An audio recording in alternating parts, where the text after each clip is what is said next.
Praise the lord. దేవుని యొక్క నామాన్ని బట్టి మీ యందు ఎంతో ఆత్మల తీవ్రత గలవారిని, మీకోసం ప్రతి దినము దేవుని యొక్క సన్నిధిలో గడుపుతూ మిమ్మల్ని దేవుని రాజ్యానికి చేర్చడంలో నా ప్రయాస, నా కృషి, ప్రతి దినము కొన్ని మాటలతో మిమ్మల్ని బలపరచాలని ప్రణాళికతో ఈ ప్రతిదిన వాగ్దానాన్ని దేవుని చిత్తం విషయమై ప్రతి దినము, దేవుని ఆలోచన విషయమై ప్రతి దినము మీకు తెలియపరచడం జరుగుతుంది కనుక ఈ దిన వాక్యాన్ని బట్టి ఆలోచన చేస్తే సామెతల గ్రంథం, జ్ఞాని అయిన సొలొమోను సామెతల గ్రంథం 15వ అధ్యాయం 16వ వచనం చూసినట్లయితే, నెమ్మది లేకుండా విస్తారమైన ధనము ఉండుట కంటే యెహోవా యందలి భయభక్తులతో కూడా కొంచెము కలిగి ఉండుట మేలు.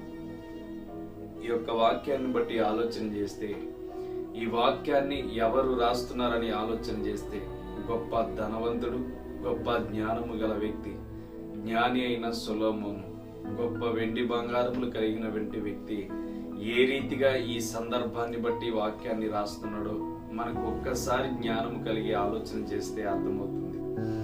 కాబట్టి ఈయన మాట్లాడుతున్న మాట, నెమ్మది లేకుండా విస్తారమైన ధనముండుట కంటే, ఈరోజు మన జీవితాల్లో ధనమును చూసి పొంగిపోయే రీతిగా మన జీవితాలు నడుస్తున్నాయి.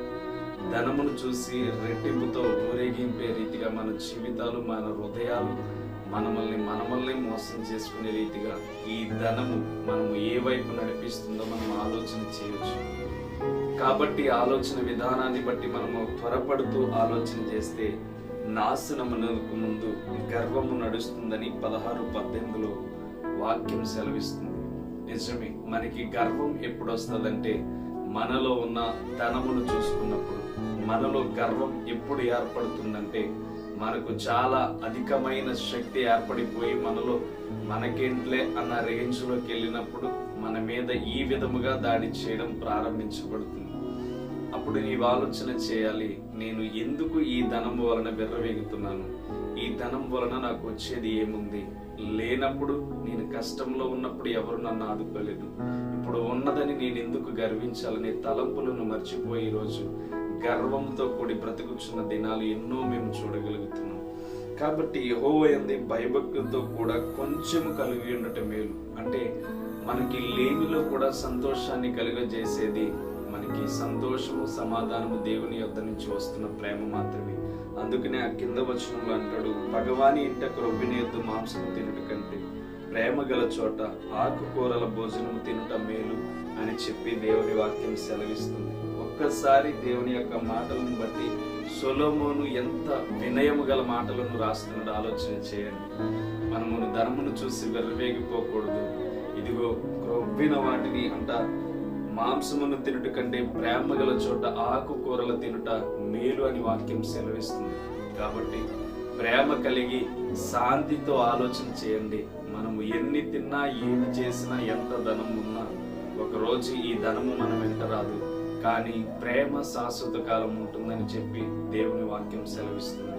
ఈరోజు మనము గర్వించే ఆలోచనతో కాక, ధనము ఉన్నదని అహంకారంతో కాక, మన బ్రతుకు దినములని దేవుని కొరకు ప్రేమ కలిగి ఉండే రీతిగా మన జీవితాలను మార్చుకోవాలి. ఎందుకంటే ప్రేమ గల చోట ఆకుకూరలు వేసుకుని తింటే చాలని వాక్యం సెలవిస్తుంది.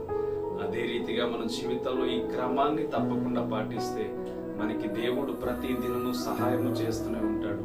గొప్ప జ్ఞాని అయిన సొలొమోను ఎందుకు ఈ మాటలు రాస్తున్నాడో ఒక్కసారి మనం ఆలోచన చేస్తే, ఆ విధానాన్ని బట్టి, మన పరిస్థితులను బట్టి ప్రతి ఒక్కటి దేవుడికి తెలుసు. నీవే హృదయంతో గర్విస్తున్నావో, ఏ ధనం ఉందని గర్విస్తున్నావో, ఈ తలంపులను బట్టి ఆలోచన చేసి ఒక తీర్మానం నీలో తీసుకుని ప్రతి దినము దేవుని కొరకు ప్రార్థించి, నాలో ఏ గర్వం ఉందో అని చెప్పి ప్రార్థించి దేవుని దగ్గర మొదలుపెట్టి తప్పకుండా దేవుడు నీకు జవాబిస్తాడు. దేవుడు నిన్ను, నీ కుటుంబాన్ని ఈ మాటల ద్వారా దీవించును గాక. ఆమేన్. చిన్న ప్రార్థన చేద్దాం. పరిశుద్ధుడ, ప్రేమ స్వరూపి, నీ బిడ్డలను దీవించండి, ఆశీర్వదించండి. ధనం అనే గర్వంతో నీ బిడ్డలను అరిగిపోక ప్రేమగల హృదయమును ధరించుకొని ప్రతి ఒక్కరితో శాంతి సమాధానములు కలిగి నడవడానికి మేలు చేయండి.